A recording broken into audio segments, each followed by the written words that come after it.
Est-ce que quelqu'un d'autre veut jouer le rôle de David et va envoyer un message à la famille? Pas d'autres avant que je désigne. Qui veut jouer le rôle d'Alice? Un autre Alice. Une autre Alice. Attention, je vais désigner. Je tourne. Je vais désigner au hasard.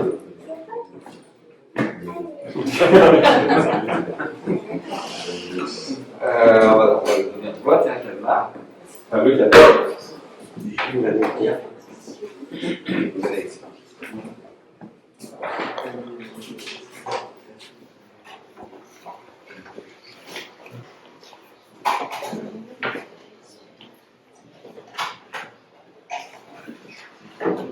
Ce système que vous expliquez, c'est le principe de la classique qu'on a sur les ordinateurs ou pas?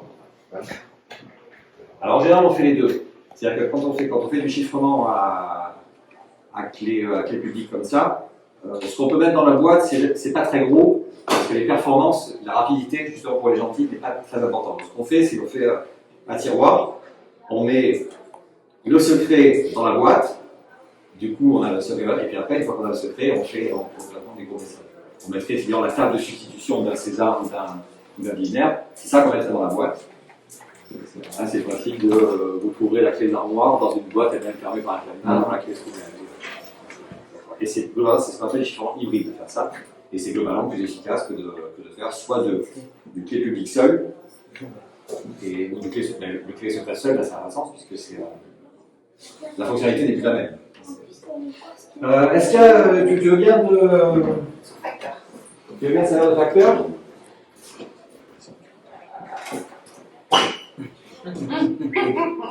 Par ici. On est d'accord, on va la refaire ralenti. On va la refaire ralenti. Ah, moi, je suis méchant.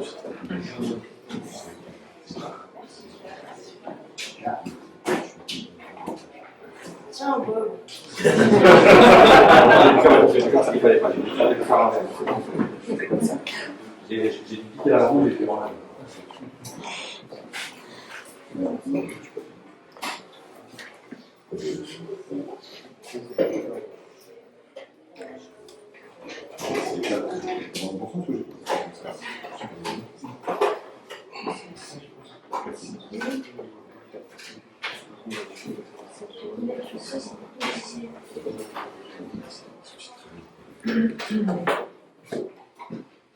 Alors, quel est le message que tu as reçu, Bob?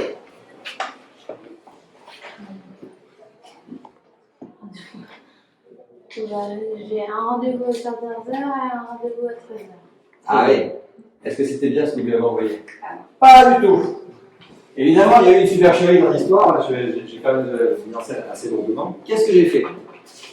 Le message que je lui ai envoyé, c'était bonne journée. C'est ça? J'ai pas eu le lien, c'est pour ça. C'est ça, bonne journée. Donc tout le monde a vu ce qui s'est passé, plus ou moins. Hein. La boîte que j'ai donnée à Alice n'est pas la boîte qui est arrivée à Bob.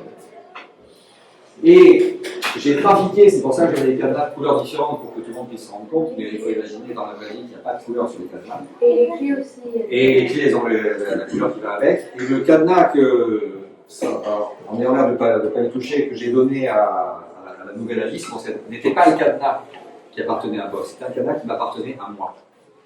Qu'est-ce que j'ai fait? En amont, j'ai fait croire que ce cadenas était celui de Bob, alors qu'en fait c'est le mien et j'ai la clé de ce cadenas. Et le cadenas de Bob, je l'avais subtilisé, hein, je te l'ai récupéré, hein, l'air de rien, ça fait style, le gars il range ses affaires, mais non, en fait c'était pas pour ranger mes affaires, c'était un truc, c'était une astuce, et j'ai gardé le vrai cadenas de Bob dans le coin. J'ai fait ce qu'on appelle une attaque par le milieu, une attaque de l'homme au milieu, ou de la femme au milieu, c'est une attaque furtive, qui a deux caractéristiques, et donc dans lesquelles il faudra se prémunir en cryptographie avec les publics, en cryptographie avec les cadenas. C'est une attaque qui donne l'impression à chacune des deux parties que tout se passe normalement. Pour vous, Alice, tout s'est passé normalement, vous vouliez écrire un box, vous avez tiens, le cadenas ouvert, chouette, je vais le fermer et m'envoyer la boîte. Le postier, alors j'ai fait le site de Testourville, etc., mais normalement, c'est la deuxième fois quand j'ai refait au ralenti, c'était mieux, alors lequel c'était mieux, c'est plutôt, sur baptissement, l'air de ne pas y toucher, toi tu te rends compte de rien. Parce qu'évidemment, si tu te fais estourbir dans l'autre, il va se dire il y a un problème. Il faut que justement je passe inaperçu. Donc, discretos, j'échange les deux boîtes. Bob, lui, il a vu arriver une boîte fermée avec une boîte avec un cadenas fermé de la bonne couleur. Donc il ne s'inquiète pas non plus. Sauf qu'au milieu, il y a moi, furtif, moi qui avais la clé rouge, donc j'ai pris connaissance du message et j'ai envoyé potentiellement un autre message. J'aurais pu effectivement envoyer le même message, d'ailleurs. J'aurais pu garder les deux boîtes et j'aurais pu faire passer j'aurais pu utiliser oui, effectivement, le cadenas bleu pour remettre le message d'origine dans la boîte, dans la vraie boîte destinée à Bob. Ce qui se serait passé, c'est que Alice aurait dit bah oui, ça c'est bien le message que j'ai envoyé, donc encore plus tout s'est bien passé. Sauf que non, tout s'est pas bien passé parce qu'entre-temps, il y a moi qui au milieu ai pris connaissance de l'information. Et c'est ça le deuxième effet qui se coule des attaques par le milieu, c'est que non seulement elles sont furtives, mais elles permettent, et ça c'est super important, d'accéder à l'information alors que je n'ai pas cassé de cadenas. On est d'accord que j'avais pas la super grosse main, c'est les gros muscles. J'ai juste bien rusé en amont pour, c'est ce qu'on appelle une attaque protocolaire.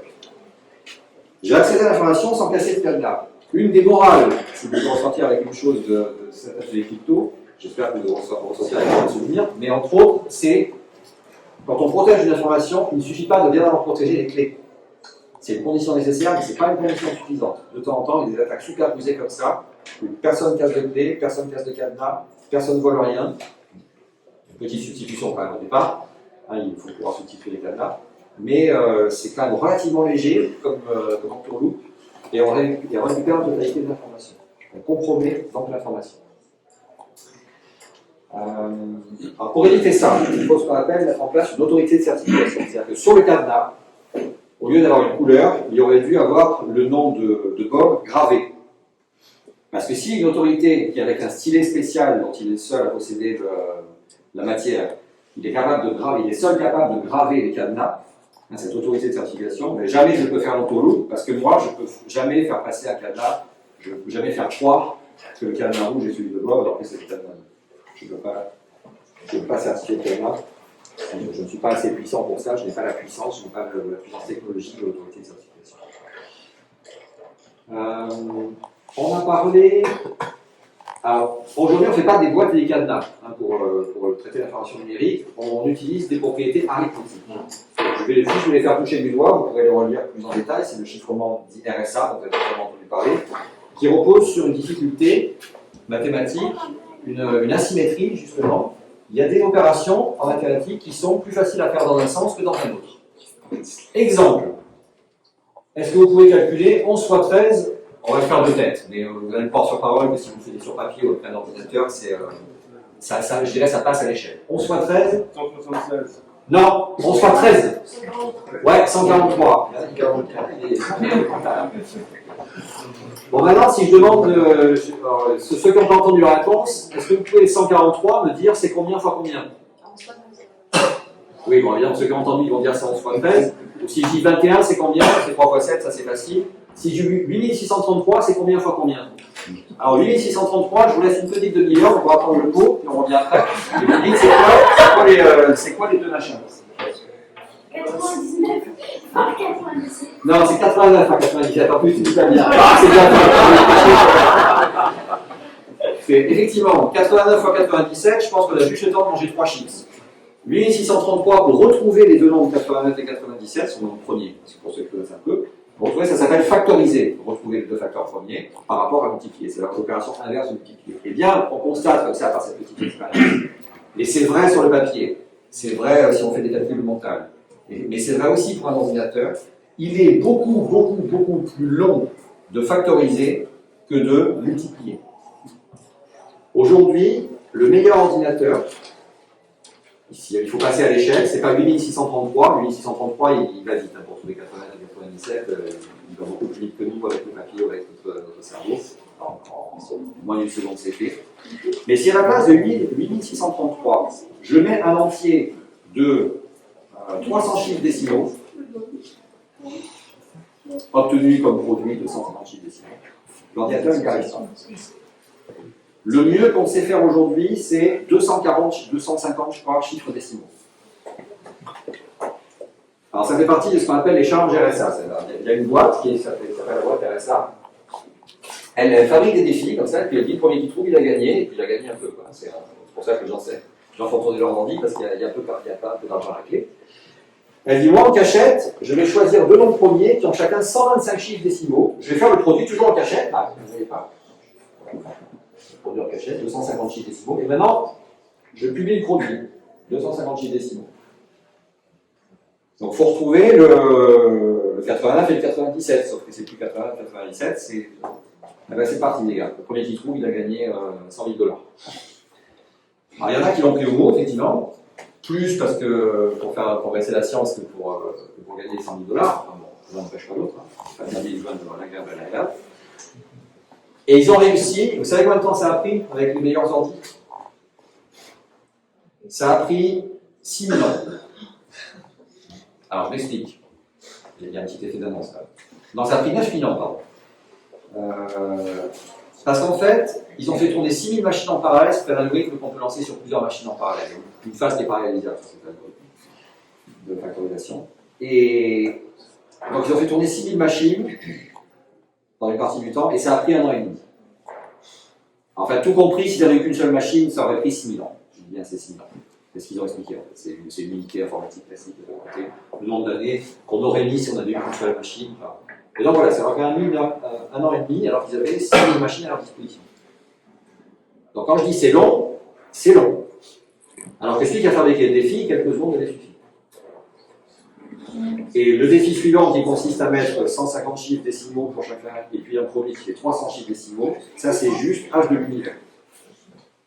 Aujourd'hui, quand on fait la cryptographie comme ça, pour dire à quel point on prend des marges, on prend 500 chiffres décimaux pour chacun des nombres premiers, et le résultat est à 1000 chiffres décimaux.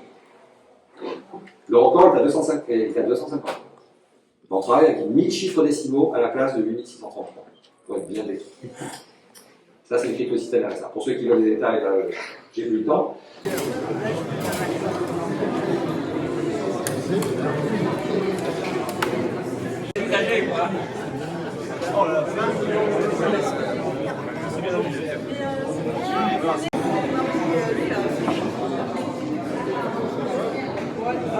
Védère, hein, c'est une ancienne école où j'ai fait mes études primaires. Ah oui, je sais pas, ici, il y a très très longtemps, je dirais pas il y a très longtemps. Donc, c'est un de mes collègues, Pierre Pellet, qui s'est beaucoup investi sur le projet, Anne Segor, qui est mon adjoint à la culture.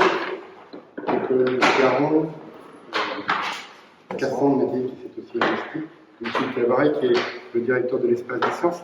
Je dirais un mot, et puis Michel a accepté de m'en dire autre. C'est pas possible de donner le Caron, mais il ne le souhaite pas, donc je respecte cela. Je peux dire que c'était la première fête de la science à guerre. C'est une semaine riche d'événements qui ont commencé jeudi dernier, qui vont se poursuivre toute cette semaine. Il y a eu aussi ici une expo maths en jeu, et donc c'est un démarrage qui nous satisfait. Pourquoi cette fête s'inscrit dans le dispositif national de la semaine de la science? Avec Eric, on avait réfléchi, et avec mes collègues aussi, en se disant qu'on est organisé autour de 3 pôles sur la communauté de communes, Lagacy, Malétroit et Guerre. Donc on a appliqué cette notion de polycentralité ici chez nous, parce qu'on n'a pas une grande ville qui capte tout le territoire, et ça correspondait les 3 pôles aux ex-chefs de canton, et on souhaitait autour de ces pôles, on souhaite organiser des animations et aussi de proposer autour de ces pôles du ruissellement autour des petites communes. En fait, aujourd'hui, Malétroit et Lagacy ont une image touristique culturelle importante. Malétroit qui a un label cité de caractère, Lagacy avec le festival photo, donc ils ont une réputation qui n'est plus à faire. Et nous, on avait besoin d'être dotés aussi d'une image de marque ici, au milieu rural. Et en fait, la science, l'ouverture à la science, c'est grand public et c'est tout secteur confondu sur le plan géographique. Et donc, cette image de marque, c'était d'avoir guère cité des sciences et des techniques. Et donc, c'est pourquoi nous sommes là aujourd'hui. Alors, il nous fallait franchir ce premier pas, en particulier avec l'Académie militaire de Saint-Cyr, qui constitue déjà pour nous ici, pour la commune, un fort identifiant, mais qui dispose aussi de riches potentiels intellectuels, scientifiques, au sein de centres de recherche. Donc c'était intéressant d'associer, c'était aussi l'occasion de tisser, de renforcer, chose auquel je tiens beaucoup au travers de cet événement, le lien armée-nation, et que se rapprochent les populations civiles et militaires, et qu'on construise ensemble ce projet qu'on a souhaité intergénérationnel, en y impliquant aussi les établissements scolaires, donc que je remercie les directeurs, le proviseur du lycée, le directeur du collège Saint-Maurice, le proviseur du lycée d'avoir accepté notre proposition d'organisation, de conférences, de sensibilisation des jeunes aux disciplines de la science et à la découverte de la science. Donc tout ça, ça n'aurait pas été possible sans le partenariat, le soutien, les encouragements de l'Espace des Sciences, de son directeur, qui est à mes côtés, Michel Cabaret, de ses collaborateurs, et en particulier de Christophe Cousin qui est là, ici, je ne sais pas où il est, qui a été d'une grande assiduité. Il a participé à beaucoup, à la plupart de nos réunions. Je voudrais aussi saluer Armel Huette, qui a créé le lien. Où est-il, Armel? Là, avec l'Espace des Sciences, puisqu'il en est un des administrateurs, et qu'il est originaire, comme tout le monde le sait, de Montneuf, et grâce à lui, on a pu tisser ces liens. Enfin, pour moi aussi, avec ma double casquette de maire et de président de la communauté de communes, c'est une symbolique forte, je le disais tout de suite à Noémie, qui est là la directrice de la culture à la communauté. C'est un exemple probant et à suivre d'une collaboration, d'une mutualité entre deux collectivités, la ville et la communauté. Souvent, les communes ici nous disent, voyez la communauté de communes. Non, on peut travailler ensemble et faire des choses en commun pour la réussite d'un événement partagé et à dimension intercommunale. Un grand merci aussi à tous, élus, Pierrick, Annie et tous les autres, à tous les collaborateurs, de nos deux collectivités. Je pense à Noémie Thomas qui est là, à Ludivine qui est notre chargée de com à la ville, au directeur d'établissement scolaire dont j'ai parlé tout de suite, au représentant de l'Académie militaire, le colonel Caron et le général qui était partie prenante, si je le sais, et au président qui est là aussi du cinéma Quai 56, qui nous a ouvert ses portes. Donc moi je vous invite tous à participer, nombreux aux expositions qui vous sont proposées, d'en parler autour de vous, c'est une première. Donc il nous faut donc persévérer, ne pas lâcher l'abri pour poursuivre ce projet, et proposer aussi en dehors de cet événement qu'on reproduira l'année prochaine, d'autres événements pour vulgariser tout public la science, et pour que cet événement devienne incontournable et qu'il constitue un fort identifiant culturel, scientifique aussi pour Guerre, Cité des Sciences et des Techniques. Et grâce à vous tous et à votre collaboration précieuse, donc je souhaite longue vie à la Fête des Sciences à Guerre. Je vous remercie.